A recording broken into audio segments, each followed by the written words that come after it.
I am Allison Overseth, a proud member of the great class of 1980 and current chair of the Smith College Board of Trustees.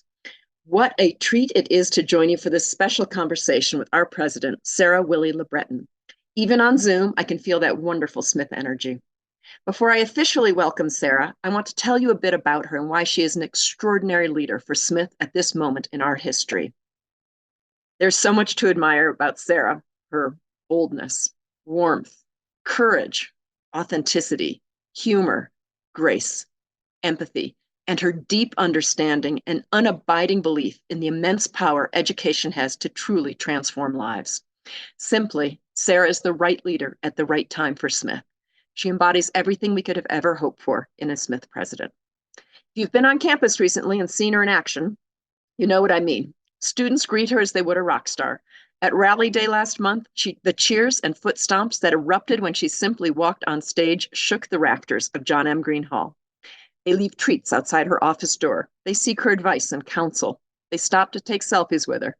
They send her Valentines. Beyond being a star among students, Sarah is a scholar and educator of the highest caliber on issues related to social inequality, race, and equity. She arrived at Smith with more than 25 years of higher education and leadership experience, most recently as provost and dean of the faculty at Swarthmore College.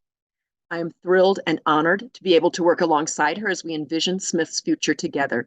Please join me in welcoming Smith College President Sarah Willie-LeBreton. Thank you, Allison, for the kind introduction. And hello, everyone. Welcome. I'm excited to join you for this very special conversation. I want to thank each and every one of you for choosing to spend part of your day with me. First, I imagine many of you all may have heard the primal scream from campus already. Our pioneers just made history. Literally moments ago, I returned to Northampton after spending yesterday in Columbus, Ohio, cheering on our incredible basketball team. The team made it to the NCAA Division III championships for the first time. Yesterday's game was a nail-biter, but in overtime, the Pioneers rallied and won, 61-54. It was thrilling to witness this history-making moment, and I'm so proud of their teamwork and of how our community has come together to support these incredible student athletes, as well as Coach Lynn Hersey. They deserve it. A wonderful side note to this story, when word got out that the team was heading to Ohio, a group of alums from the Columbus Smith Club not only got together and greeted the players with signs and cheers when they arrived in town, but also organized a reception before the game, as well as a post-game party. Perfect examples of the terrific power of the Smith spirit. I felt that power myself these past few months while traveling around the country to meet with small groups of alums in different cities. These meetings have been among the most rewarding experiences of my time at Smith so far, and I'm looking forward to visiting with larger groups of you in person over the next couple of years. I'm always so inspired by the powerful and enduring connections that so many of you have to Smith and to each other. In that spirit, I want to thank all of you who have dedicated your time to volunteering for Smith, who've made a gift to the Smith Fund, who have recruited new students, who've attended reunion, who've mentored a current student, who've opened up your businesses and organizations for internships, and who've hired our graduates and given them a chance to launch their careers. Everything you do strengthens this remarkable global community we call Smith. I'm grateful for your generosity and the care you have for our students and for one another. Thank you. I've had an exciting 8 months on the job. From my first Mountain Day last fall to the celebratory inauguration in October, with thousands of alums attending in person and online, and an exhilarating rally day just last month, and then, of course, last night in Columbus. I've felt the full embrace, warmth, and support of the Smith community. The work we do every day to prepare students for leadership to solve society's challenges is deeply meaningful to me and aligns with my hope that the contributions I make signal something important to the wider world. What I'd like to do this afternoon is get right to a couple of questions that I know Allison and you have for me, and then I'll address several questions that some of you so graciously submitted in advance. Thank you, Sarah. Since you've assumed the presidency of Smith at a particularly challenging time for higher education, what's your sense of the higher ed landscape at this time? You know, you're right. It is particularly challenging. Let me share what I'm seeing, Allison, are some of the current threats to higher education. Most of you are probably familiar with many of the arguments being made against higher education, that we are no longer about education, but rather indoctrination, that the return on investment is minimal at best, that colleges and universities are out of touch with reality, and that enrollments are down because colleges are no longer relevant. Sadly, it appears as if many Americans in particular have lost confidence in what we do. Perhaps it's more accurate to say that people seem to have an ambivalence and confusion about the value of higher education. And to be fair, some of this ambivalence is understandable. Student debt and the cost of higher ed are big issues that this country has yet to adequately address. Institutions of higher learning have not done enough to show people that different perspectives and points of view are part of the fabric of a healthy campus culture. And we need to do a better job of illustrating the inarguable connection between higher education and career success. Although college remains unequivocally important to all kinds of positive outcomes, including higher salaries, the ability to choose one's job rather than being chosen by it, and overall levels of satisfaction in life, the negativity in the news is beginning to have an effect on colleges and universities, particularly in the area of diversity, equity, and inclusion. Last year's Supreme Court decision to end affirmative action in college admissions will surely have a chilling effect on schools and students. I see the court's ruling as an attempt to change the face of leadership in the country. College graduates are likely to hold leadership positions across industries. If barriers to college are put in the way of students of color, then their opportunities for high-level leadership positions are significantly diminished. And the progress we've made, where it's become clear that people from every background can lead, is stalled. What rulings like this fail to consider is that diversity is a strength. The more we can continue our momentum and forward growth in recruiting a diverse student body, the better for our country, for our world, and for our campus. At Smith, we seek to maintain excellence in our students, our faculty, and our staff. Excellence comes when our campus comprises people from a variety of backgrounds. In such an extended moment like the one we're in now, it's important for us to remember what we know to be true, that education changes lives, one student at a time. It opens minds and possibilities. It encourages students to dream big. Education ignites passions, curiosities, and interests that students may never discover otherwise. Of course, higher education isn't the only path, and liberal arts is not the only legitimate form of higher education. And yet, it should be available and accessible to all who seek it. And a liberal arts college education that assumes that women have powerful gifts does indeed prepare our graduates for lives of distinction and purpose. As graduates of this college, you know better than anyone the transformative power of a Smith experience and the benefits of graduating into the Smith network. 53,000 strong, one of the largest and most impressive women's networks in the world. In the face of these external forces, we are leaning into our mission to develop global citizens and leaders to address society's challenges. And we're doubling down on our efforts to recruit a diverse student body, attracting and supporting excellent young people ready to learn, to listen, and to empathize with the complexities of living in our world together. I am convinced that the liberal arts education Smith offers prepares students with the human-centered skills that are fundamental to our well-being. The ability to think critically across boundaries, to use data and technology in value-driven ways, to interrogate assumptions and insist on truth-telling, and to act as global citizens, feeling and acting on our responsibility to our neighbors in our towns and cities and across the world. This is our superpower. This is our value. And this is how we distinguish ourselves. Thank you, Sarah. Really appreciate that. I wonder if you might be able to drill down a bit and share with us what it's like on campus in the wake of recent world events. I'm glad you asked, Allison. Though the fall and the winter have been filled with countless beautiful moments of joy, I, like many of you, have felt at times saddened, discouraged, deeply angered by the outsized role that violence is playing in our world today.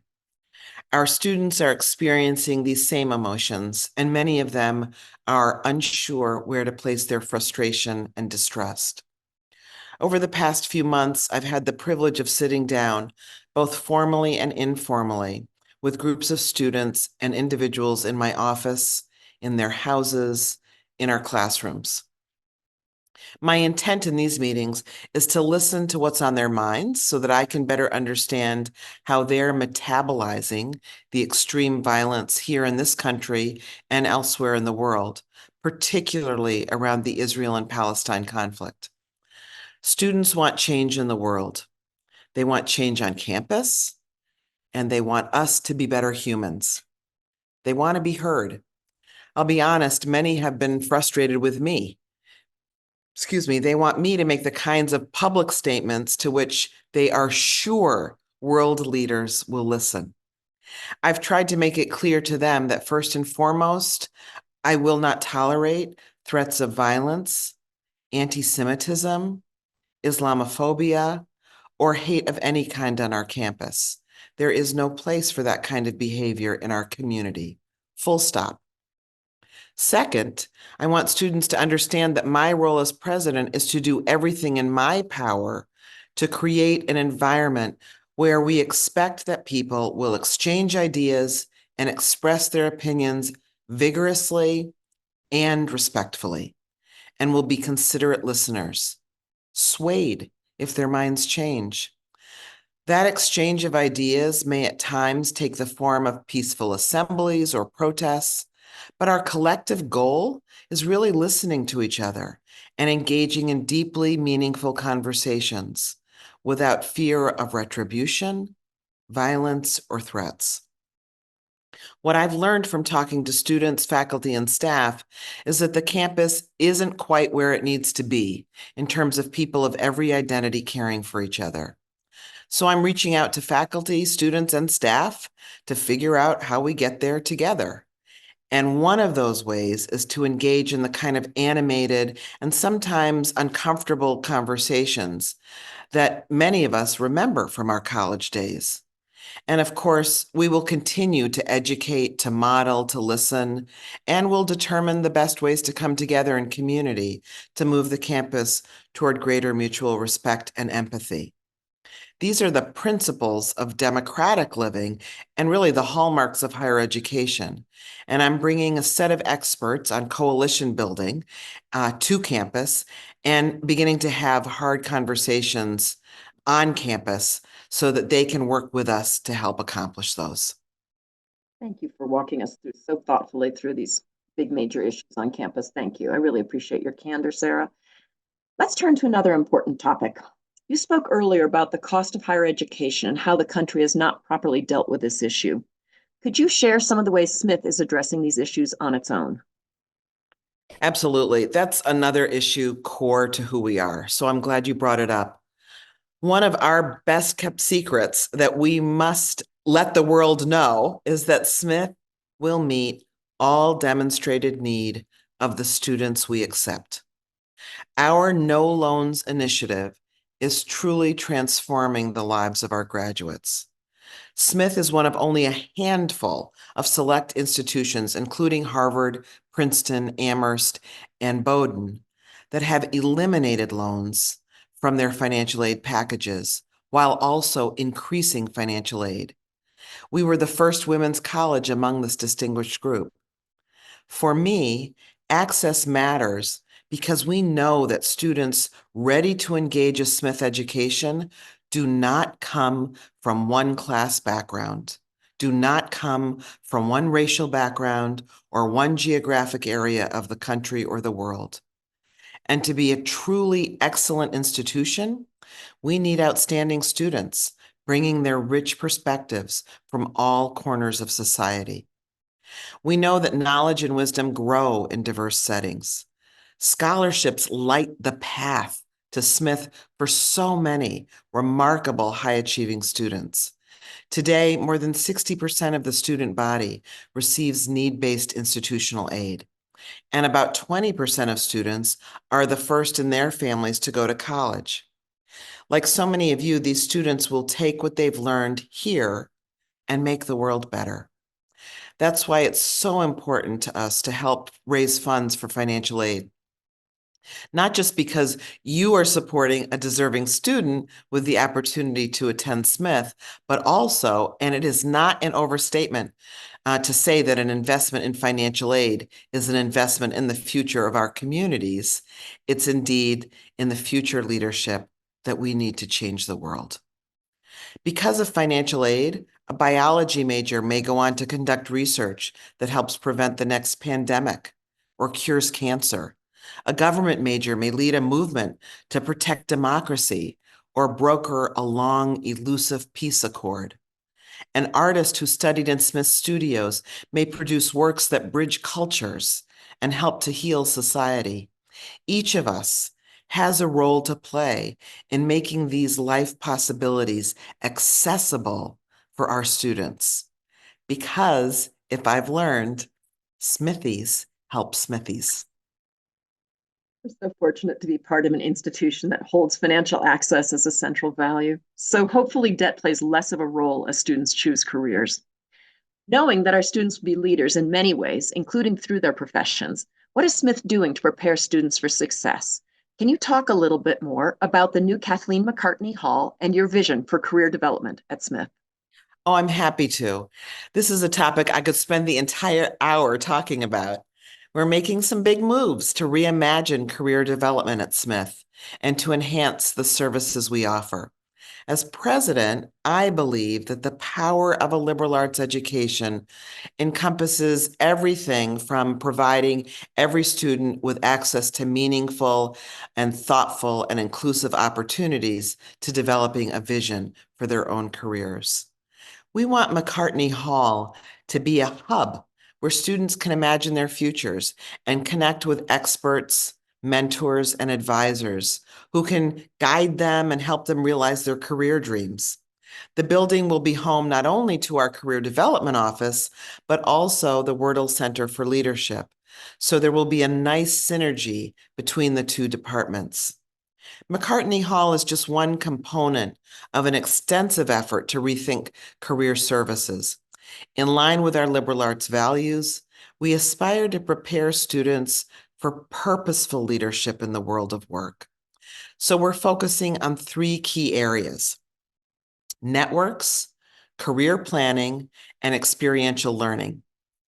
Alums will play a key role in each of these areas. In everything we do, we are finding ways to democratize access to the kinds of careers that bring joy, satisfaction, the opportunity to make a difference, and financial security. To support students' targeted career planning and skill building, and to give students the experience to compete and succeed in a global workforce. We recently launched 6 career communities to give students access to career specialists and opportunities like internships in professions such as the arts and media, business and finance, education, government, STEM, and health. We want to dispel the myth that liberal arts institutions can't uplift work-based learning as a focal point of the academic experience. In fact, we know those who graduate with a liberal arts degree go on to do better overall in their careers, as opposed to those who graduate with a vocational degree, maybe their first or second years out. So by investing in all of this, Smith will stand out among its peers as a leader in career preparation. Thank you so much, Sarah. Now let's move on to some of the questions we received in advance from the alums. And to those of you who submitted, thank you very much. Really appreciate it. We have a number of questions related to sustainability. The alums would like to know what Smith is doing to lessen its environmental footprint and prepare students to address the climate crisis. Oh, this is such a critical issue, Allison, and I'm glad alums are thinking about it as much as we are. Smith is addressing the climate crisis head on. We all can take great pride in our commitment to reach net zero emissions by 2030. The most visible project on our campus-wide geothermal energy initiative is this one. Now in its second year, the project is replacing the college's aging fossil fuel-fired steam heating system with a state-of-the-art electrically powered geothermal exchange system. When it is completed in 2026, it will reduce the college's carbon emissions by 90%. This, combined with other initiatives, will allow us to reach carbon neutrality before 2030. The project makes Smith one of only a handful of schools in the country to achieve net zero carbon emissions through the elimination of fossil fuel combustion, rather than through other means like carbon offsets. The new Nielsen Library, designed by artist Maya Lin, is one of the most energy-efficient buildings on campus. It was constructed with natural materials, wood and stone, and is certified LEED Gold, meaning that it meets or exceeds rigorous standards for efficiency and health of the environment. Ford Hall, our engineering building, is also a LEED Gold building.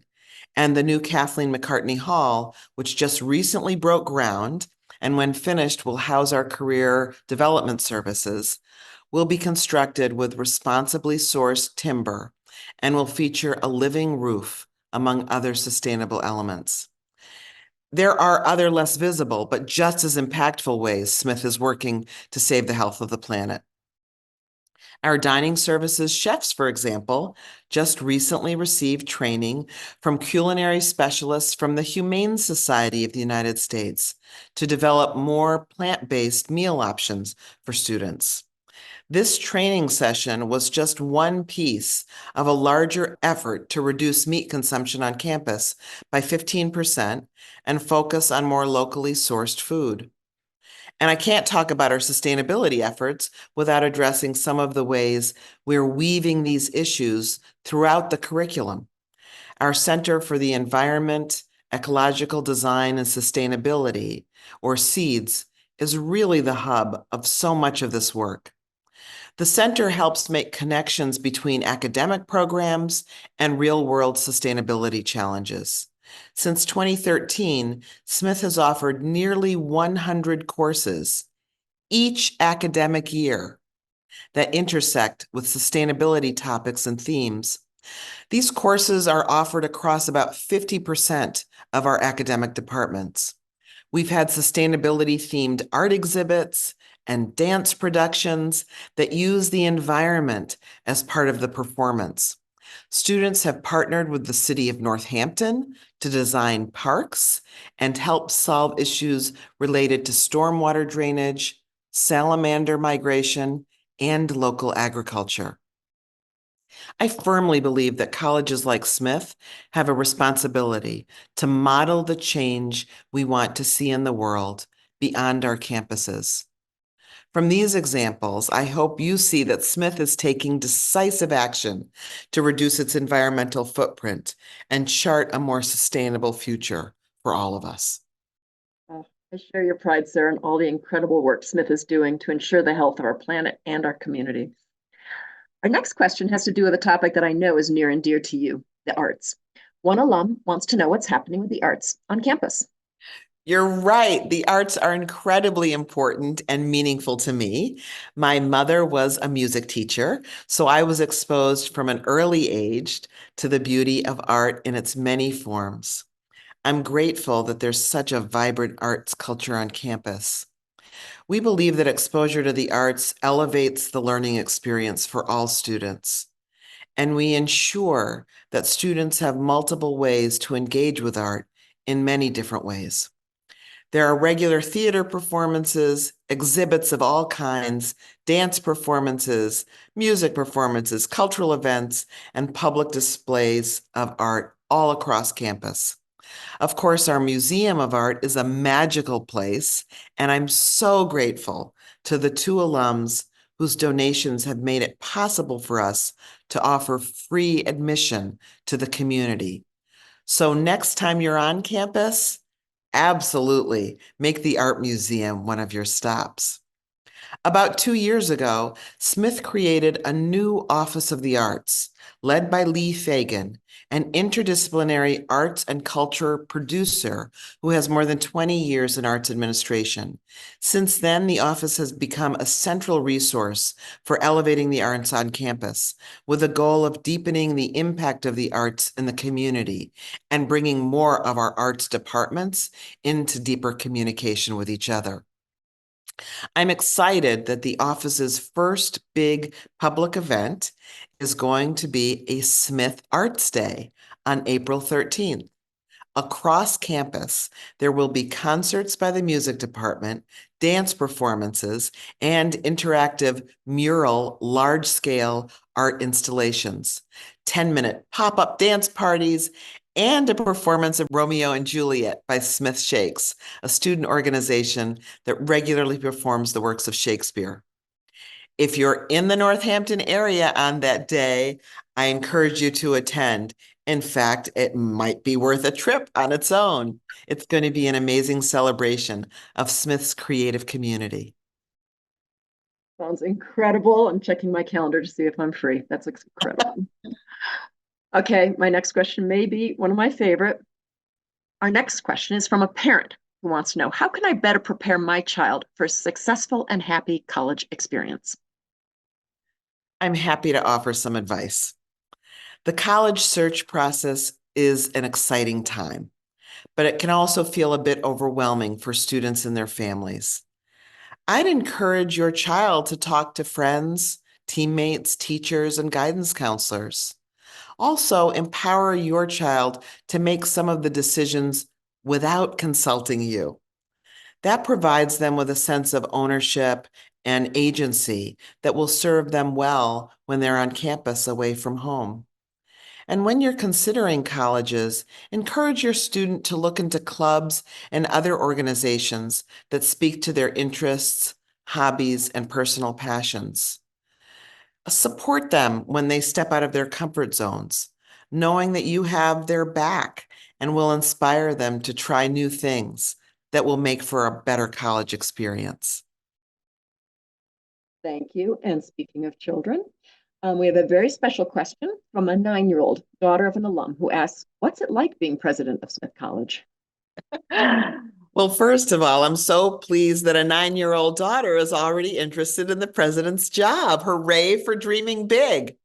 A future Smithies in the making, I'm sure. I would say that being president of Smith is really one of the high points of my life. Every day I'm here is a new adventure. And I'll be honest, it's difficult work, but I wake up excited by what's to come. I get to work with some of the smartest, funniest, most creative people I have ever met. Smith students inspire and energize me and make me want to be better because they want our world to be better. I travel all over the country and the world. That's often getting to know Smith alums. I meet with people who care deeply about Smith and want to help us in any way they can to be the best college we can be. So I just met with the governor a couple of days ago, and I've met with the mayor of the city. I meet the people who teach here. So I've met with a lot of faculty. I meet with people who paint and build and fix the plumbing. I get to know the chefs in the kitchens, the librarians on campus, the safety officers. I go to student plays and concerts and sports events, and I spend time thinking with a team of other people how to make the big puzzle of Smith work as well as it possibly can. I meet with members of the board of trustees. I'm really grateful to be in a position where the decisions I make with others will be important even long after I'm alive, especially the future education of women. So I work with other college presidents as well, and other leaders in the region to really think about higher education for women, and how Smith can endure and thrive. So it's really one of the best jobs in the world. Thank you, Sarah. That's beautiful. We love that you're president of Smith. Our next question is a two-parter.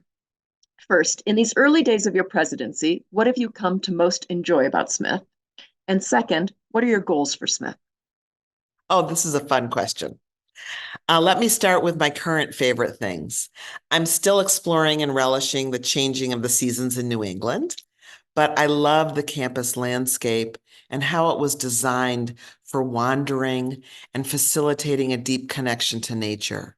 Some of the most meaningful encounters that I've had during my early morning walks with my dog Ranger have really led me to appreciate everything from the river to the changing of the leaves to the birds.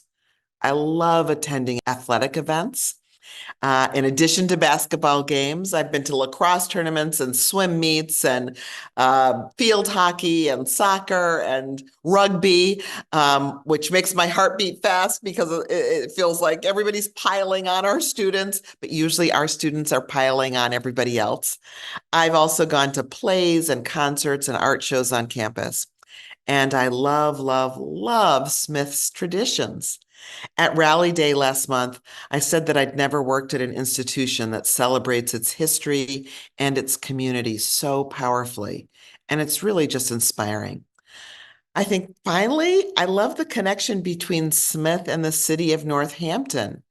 I think many of you may know that Northampton has its first Smithy mayor, Gina Louise Shara. And we both recognize that the college and the city have a deeply interconnected relationship that is strengthened by our belief in the value of education and a shared desire to create a more just, equitable, and sustainable city and world. As for my goals, I'll begin a more formal strategic planning process with the campus very soon.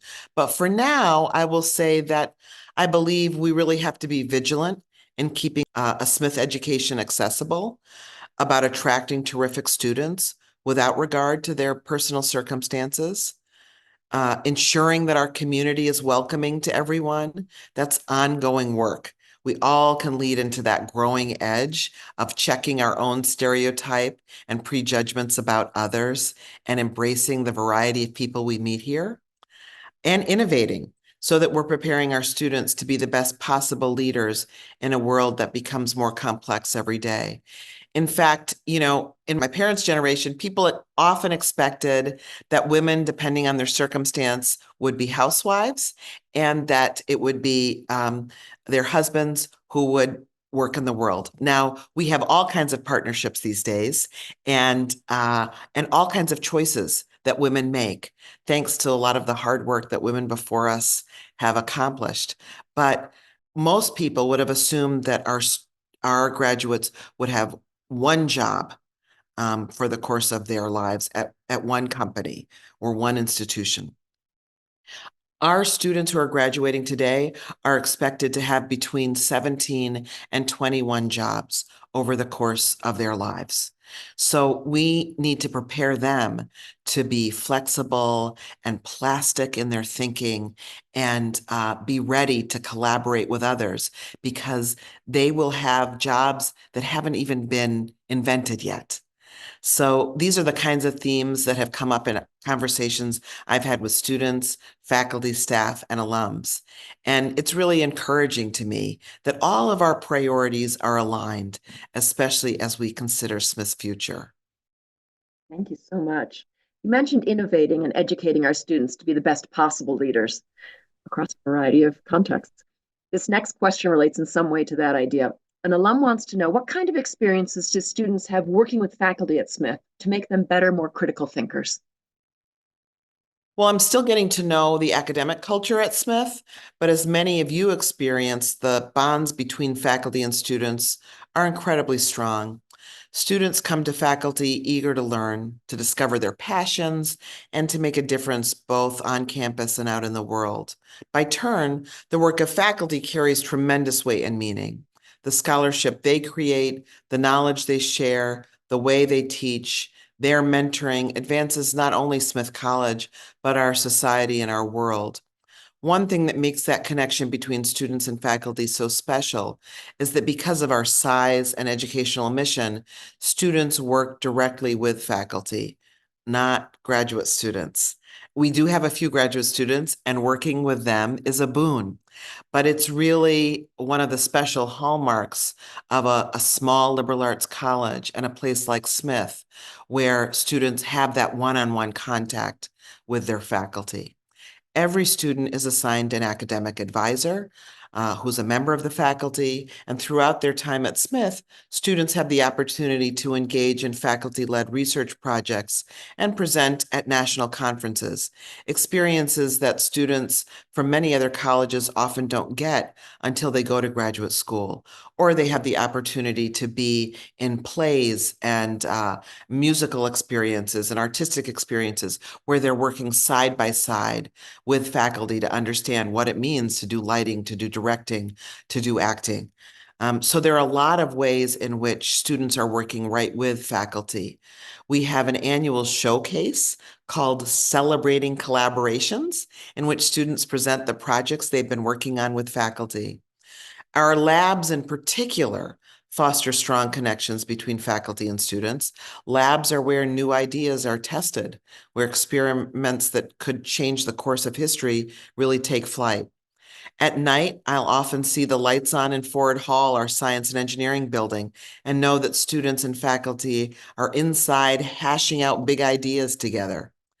Faculty are also involved with student groups and our academic centers. More than this, our faculty care deeply about the health and well-being of our students. They check in on students in their classes. They cheer them on at sports events, at music and dance performances. And after parents, faculty are often the first to get a hug from a newly graduated student. I'm sure many of you can still recall the faculty members and coaches who had influenced you the most. The connections are that enduring. But there's always room for more. So we are thinking about how to make sure every single student has that kind of high impact experience. It's so true. The lessons I learned from my Smith faculty members continue to resonate with me to this day, and I'm still in touch with them. Mhm. For our final question, one alum wants to know how they can best serve the Smith community. That is such a great question. Oh my goodness. There are so many ways, big and small, to support Smith. So first, I'd say be an ambassador for Smith. I just got off of an airplane and I was sitting in the middle seat because I got my plane ticket at the last minute to go out and cheer on our basketball players. But that gave me twice the opportunity to share with my seatmates about Smith. And they had heard of Smith, but they didn't know a lot about it. So it was really exciting to be an ambassador for Smith. And the person sitting on my right was the father of two daughters who are going to a girls' school. So he was very interested in Smith. He had overheard part of my conversation with the seatmate on my left, who said that she thought we needed more women's leadership in the world, and that might bring us to some different outcomes than where we are right now. So that was really thrilling. So share your own Smith story with students you know who are considering colleges, with friends you know who might be advising young women in their lives. Tell them about our no loans policy, about our geothermal energy project that's putting our money where our mouths and values are, about our plans for career development. Your voice as an alum carries so much power. So please use it and share your pride. If you heard something today that really excites you, talk to your friends and family about it. Wear your Smith sweatshirt.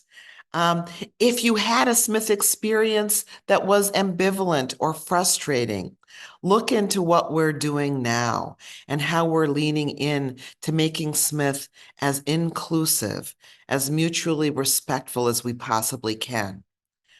Put a Smith bumper sticker on your car. I've heard the stories about new friendships being formed after seeing someone wearing their Smith swag. And that's one of the ways that we get the word out and how we build community. I have learned that Smithies are everywhere. So if you're doing some grocery shopping or going to pick up your clothes at the cleaners and you're wearing your Smith sweatshirt, it can strike up a conversation that's unanticipated. You can also join the Smith app right on your phone, and it's called the Network. It's a simple way to connect with fellow alums and students and learn about the many ways to volunteer for Smith. It's really reaching our students and our young alums where they're living, which is on social media through their phones. So you won't get away from Smith, even if you're spending a lot of time on your phone. And that's one of the ways that we're hoping to do an even better job of bridging our generations. Be active with your local Smith Club or your class.